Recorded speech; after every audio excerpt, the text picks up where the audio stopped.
আল্লাহ রাব্বুল আলামিন আমাদেরকে পৃথিবীতে একা একা ছেড়ে দেন।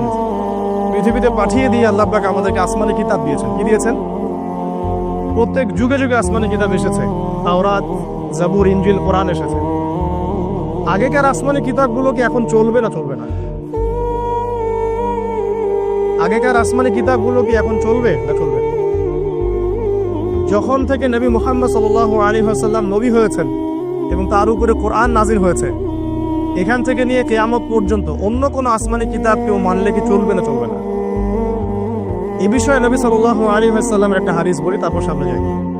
একদিন নবী সাল্লাল্লাহু আলাইহি ওয়াসাল্লামের সামনে ওমর রাদিয়াল্লাহু আনহু বসে আছেন। কে বসে আছেন? ওমর রাদিয়াল্লাহু আনহুর নাম তো জানেন, ইসলামের দ্বিতীয় খলিফা। নবীজিকে বলছেন যে তাওরাতে কিছু সুন্দর কথা আছে ইয়া রাসূলুল্লাহ। এই কথা বা এই স্টেটমেন্ট শোনার সাথে সাথে নবী সাল্লাল্লাহু আলাইহি ওয়াসাল্লামের চোখ মুখ রাগে লাল হয়ে গেল। হাদিসটা মিশকাতে আছে।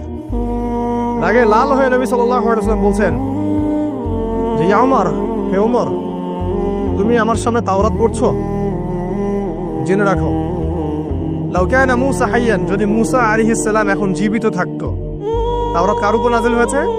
মূসা। তাওরাত পড়ছো আমার সামনে, তাওরাত যার উপর নাজিল হয়েছে সেই মূসা আলাইহিস সালাম যদি জীবিত থাকতো এখন, ফাত্তাবাতুমুহু, আর তোমরা আমাকে বাদ দিয়ে তার অনুসরণ করতে, ওয়াতারাকতুমুনি, আমাকে ছেড়ে দিতে, লা দালালতুম আন সাওয়াইস সাবিল, তাহলে তোমরা অবশ্যই পথভ্রষ্ট হয়ে যাবে।